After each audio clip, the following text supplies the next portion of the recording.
Today we're going to rank every win condition in Clash Royale from the very worst all the way to the very best. Coming in as the very worst win condition in Clash Royale right now, guys, we have 3 musketeers. I feel like the reason 3 musketeers are so bad as well, obviously there's so many big spells nowadays to kill them, but then also when you play them, you spend a whole 9 elixirs, so you never really have enough elixir to support them properly, so it's very easy to kill at least 2 of them with like a ghost, and then you just counter the other side with a simple 1 elixir skeletons.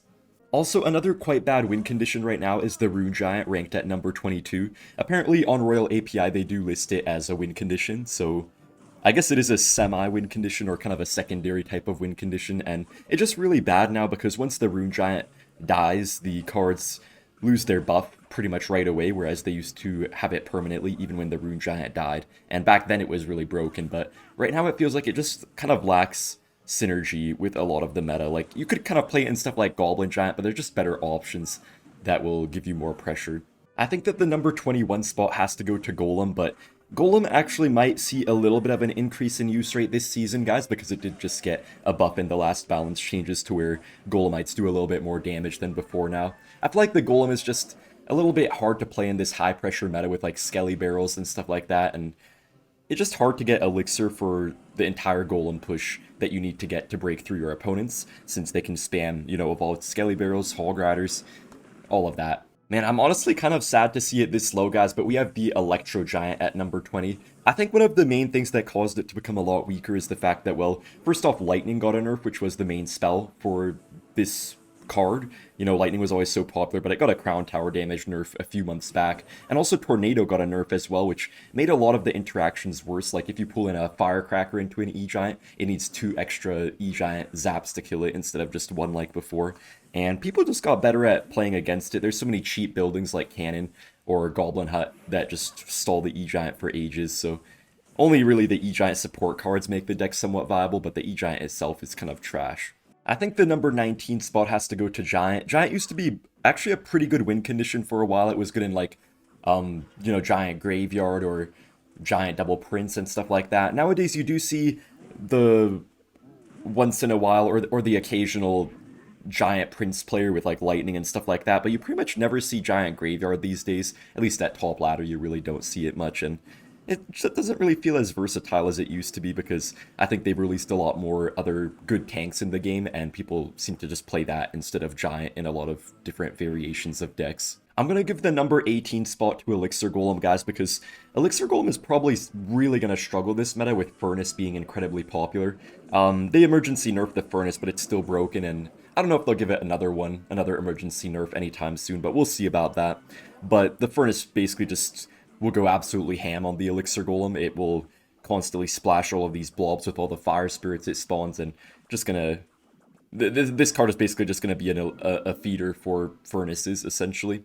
And Elixir Golem really struggles to find its place in the meta. It feels like once in a while it'll become a somewhat viable card, but then overall it kind of just disappears towards the end of this season when people make proper decks with good splash damage. I feel like it's kind of easy to stop E-Golem as long as you have some splash damage, but if you're lacking in a certain area, E-Golem can really punish you. At number 17, we have the Expo. I feel like it's not the best meta for Expo right now, but it's definitely not bad right now. It's actually one of the more underrated win conditions, I would say, in Clash Royale. If this list was like a couple months back, Expo would actually probably be quite a bit higher, but I feel like there's a little bit more decks that can counter Expo now, but it's pretty nice just because Evo Archers are really good. Evo Archers actually got a rework in the balance changes, but I think overall they'll still be very strong, and it just seems like the defense of Expo is really good, and a lot of the time people are running stuff like Snowball nowadays. They have like Snowball, sometimes Fireball, instead of like the Poison Log that they used to have in a lot of those cycle decks, and Expo's actually way better against Snowball decks than Log decks because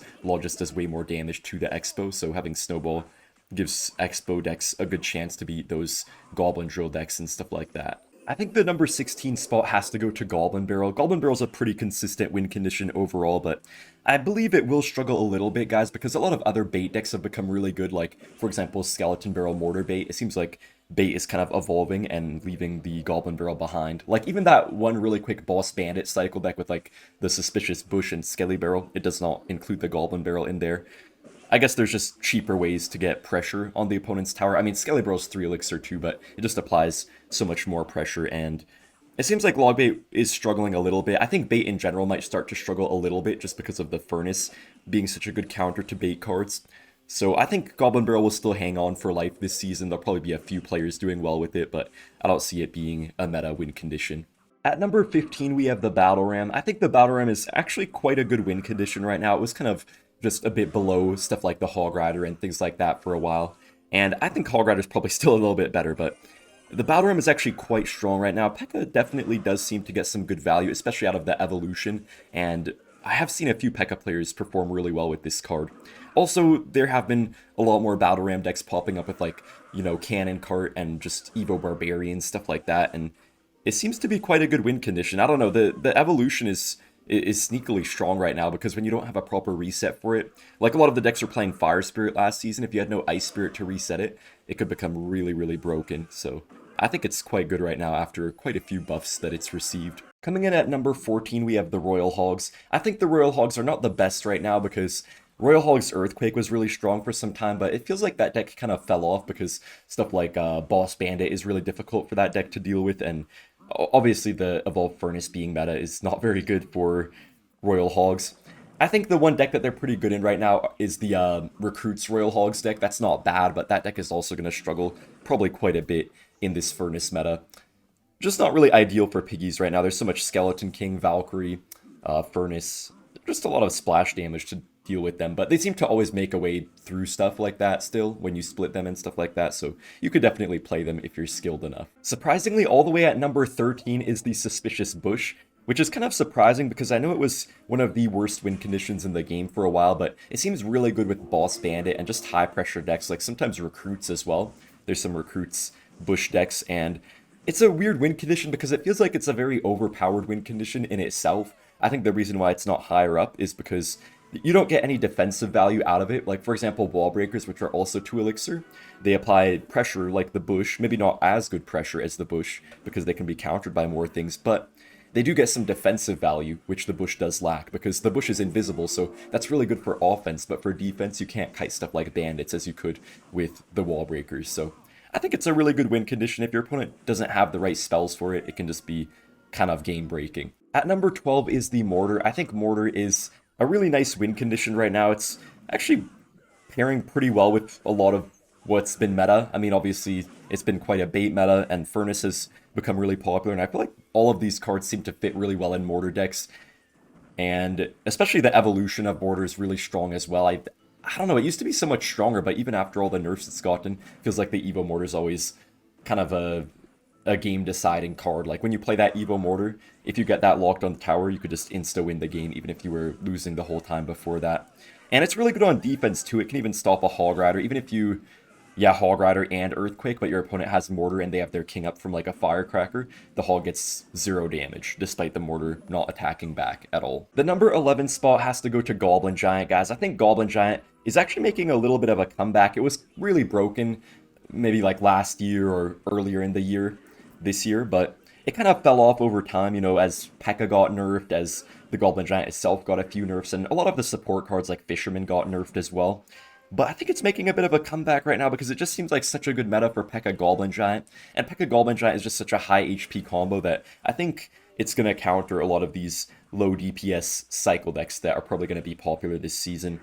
It's honestly quite good right now. The Goblin Giant Spear Goblins have such a long range too, and also, Rage got a buff this season, believe it or not. I mean, it got a rework, but I think it's a buff overall. It does, like, a lot more damage now, so I think that's going to help out Goblin Giant even more, since the Rage buffs the Goblin Giant itself, but also the Spear Goblins. And when you have the Evo Goblin Giant, it buffs the Goblin spawns. In the top 10, guys, we do have the Ram Rider. Ram Rider does feel very strong right now. It's kind of a weird win condition that sometimes is absolutely everywhere and sometimes nowhere to be seen. I feel like it really depends on the support cards a lot, because, you know, it was really broken in the Pekka meta when Pekka had the longer range, but now it's really broken with Boss Bandit and Evo Executioner. It just pairs so well with it, and with Snowball too.